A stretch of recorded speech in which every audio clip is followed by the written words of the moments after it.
इस वीडियो में हम लोग डिस्कस करने वाले हैं what is the mid cap 150 index fund. जी हाँ, best Nifty mid cap 150 index fund कौन से है जिसमें आप इन्वेस्टमेंट कर सकते हो, कैसे चूज आउट करना है। और भाई एक्टिव म्यूचुअल फंड्स के कंपेयर में ये जो passive mid cap 150 index funds होते हैं क्यों चूज आउट करने चाहिए, कितने रिटर्न्स बना के देते हैं, तो ये सारी जानकारी देने वाला हूं इस वीडियो के अंदर। तो प्लीज पूरा वीडियो यहाँ पे जरूर देखिएगा। पहले बात करते हैं कि मिड कैप 150 इंडेक्स आखिर होता क्या है। तो देखिए, निफ्टी मिड कैप 150 जो है रिप्रेजेंट करता है 150 कंपनीज को एनएसई के अंदर जो 101 से लेकर 250 तक की होती है। मैं आपको स्क्रैच से समझाता हूँ।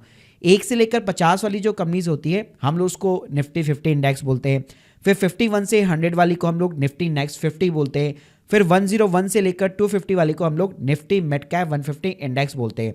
और 251 से लेकर 500 तक की जो कंपनीज होती है उसको हम लोग स्मॉल कैप 250 इंडेक्स बोलते हैं। तो ये वाला जो इंडेक्स होता है इसके अंदर 101 से लेकर 250 वाली कंपनी शामिल होती है। अब देखो, इसके अंदर अगर मैं कंपनीज की बात करूं तो भाई बहुत सारी इसके अंदर कंपनीज है जानी पहचानी। जैसे आप देख सकते हो मैक्स हेल्थ केयर है, बीएससी लिमिटेड है, इंडियन होटल्स हो गया, पीबी फिनटेक, सुजलॉन हो गया, प्रेसिस्टेंट सिस्टम हो गया, डिक्सॉन हो गया, कोफॉर्ज हो गया। बहुत सारी ऐसी कंपनियां शामिल है। मतलब टोटल यहाँ पे 150 कंपनियां रहती है। और भाई इंडेक्स के अगर मैं रिटर्न्स की बात करूं तो पिछले एक साल के अंदर इसने 32% का रिटर्न बना के दिया है। 5 साल की भी अगर आप देखते हो तो भाई 245% का इसने रिटर्न निकाल के दिया है। और एज कंपेयर टू भाई निफ्टी 50 ज्यादा ही रिटर्न निकाल के दिया है। अब बात करते हैं कि भाई एक्टिव म्यूचुअल फंड की जगह ये इंडेक्स के अंदर क्यों निवेश करना चाहिए। इसका एक बेस्ट एग्जांपल देता हूं। जैसे ये एक टॉप म्यूचुअल फंड हुआ करता था पीजीएम इंडिया करके, और ऐसा जरूरी नहीं है जो एक्टिव म्यूचुअल फंड हो वो इस साल का अगर टॉप फंड है तो नेक्स्ट ईयर भी रहेगा।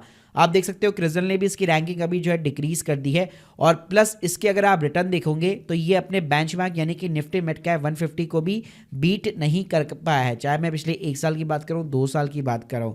तो आज का जो टॉप का म्यूचुअल फंड है वो जरूरी नहीं है कि नेक्स्ट ईयर भी होगा, नेक्स्ट ईयर भी होगा। तो आपको एक एक्टिव के साथ में हमेशा एक पैसिव फंड को भी सिलेक्ट करना है। और सिर्फ इतना ही नहीं यार, आपको डायरेक्ट म्यूचुअल फंड में भी इन्वेस्ट करना चाहिए instead of the regular mutual fund.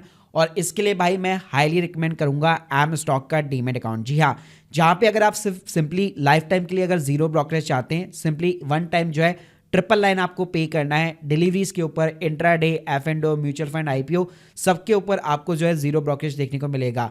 और अगर आप ये पे नहीं भी करना चाहते तो स्टिल आप फ्री में डीमेट अकाउंट खुलवा सकते हैं, जहाँ पे equity deliveries, mutual fund, IPO सब कुछ यहाँ पे आपको फ्री देखने को मिलेगा। और इंट्राडे एफ&ओ के ऊपर 20 रुपीज पर ऑर्डर का यहाँ पे चार्ज लगेगा। और सबसे बढ़िया बात भाई, यहाँ पे म्यूचुअल फंड सारे आपको डायरेक्ट प्लान्स देखने को मिलते हैं, यानी कि कमीशन फ्री वाले प्लान्स देखने को मिलते हैं। और सिर्फ इतना ही नहीं, एम स्टॉक्स भाई आपको टेक्नोलॉजी टूल्स भी यहाँ पे प्रोवाइड करता है। सारे trading charts, fundamental, technical data, voice search के ऊपर स्टॉक को भाई सर्च कर सकते हो, 1 क्लिक के ऊपर ऑर्डर को एग्जीक्यूट कर सकते हो। और भाई इसका सबसे बेस्ट फीचर है स्टॉक्स के अगेंस्ट में मार्जिन उठाने का, जिसको हम लोग एमटीएफ बोलते हैं।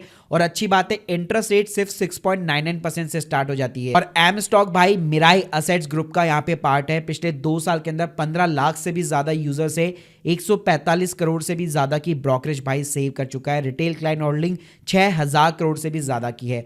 तो भाई देर किस बात के, link in the description box, अभी जाकर एम स्टॉक पे अपना डीमेट अकाउंट ओपन कीजिए। अब बात करते हैं कि भाई निफ्टी मिड कैप 150 इंडेक्स के अंदर कौन कौन से म्यूचुअल फंड है जो इन इंडेक्स को यहाँ पे ट्रैक करते हैं।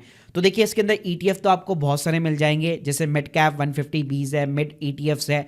लेकिन अगर आप सिंपली एसआईपी करना चाहते हैं म्यूचुअल फंड्स के अंदर तो यहाँ पे मैं आपको एक लिस्ट प्रोवाइड करने वाला हूँ। स्क्रीन के सामने आप देख सकते हैं राइट नाउ मार्केट के अंदर अभी 10 म्यूचुअल फंड ऐसे हैं जो मिड कैप 150 इंडेक्स को यहाँ पे प्रॉपर तरीके से ट्रैक करते हैं। अब इसके अंदर अगर मैं सबसे पुराने फंड की बात करूँ तो वो है मोतीलाल ओसवाल का Nifty mid cap 150 index fund. इसके अंदर एयूएम साइज जो है 1986 करोड़ का है, यानी इतना पैसा लग चुका है। 0.30% का एक्सपेंस रेशियो है। पिछले 1 साल के अंदर 28% का रिटर्न निकाल के दिया है। 3 साल का सीएजीआर जो है 24% का है। और पिछले 5 साल का सीएजीआर 28% का है। और पिछले 5 साल की बात करूं तो इतना ज़्यादा कोई भी म्यूचुअल फंड यहाँ पे पुराना नहीं है मोतीलाल ओसवाल के अलावा। इसके अलावा अगर मैं निप्पॉन इंडिया की बात करूं, एयूएम साइज आपको सेम मिलेगा। एक्सपेंस रेशियो भी जो है 0.30 का है। रिटर्न्स देखो, सबके अंदर जो इंडेक्स फंड होते हैं ना उसमें सेम देखने को मिलते हैं, केवल जो डेसिमल्स होते हैं उसमें बस थोड़ा सा यहाँ पे ट्रैकिंग एरर का जो है थोड़ा सा फर्क होता है। बाकी ऑलमोस्ट आपको सभी के अंदर रिटर्न सेम देखने को मिलेंगे। इसके अलावा अगर आपका एसबीआई के ऊपर ट्रस्ट है तो आप एसबीआई का Nifty mid cap 150 index fund को उठा सकते हो, जिसमें 702 करोड़ का एयूएम साइज है। एक्सपेंस रेशियो 0.41 का है। एक साल का रिटर्न वही 28% का है, ज़्यादा टाइम इसको हुआ नहीं है। इसके अलावा ICICI प्रूडेंशियल का हो गया, वहाँ पे 585 का है और 0.30 का एक्सपेंस रेशियो है। आदित्य बिरला का है जहाँ पे 0.44 का एक्सपेंस रेशियो है।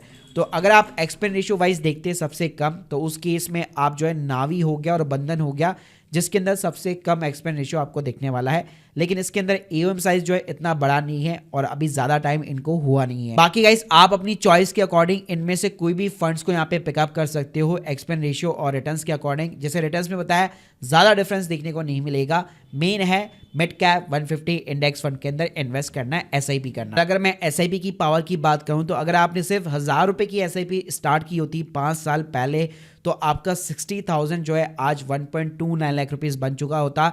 115% का रिटर्न आपने इस इंडेक्स फंड के अंदर जनरेट कर दिया होता। So guys hope you like this video, please subscribe channel. अगर आप लोग के कोई भी डाउट है कमेंट बॉक्स के अंदर जरूर बताइए। Thank you guys, thank you very much. Investments in securities markets are subject to market risks. Read all the related documents carefully before investing.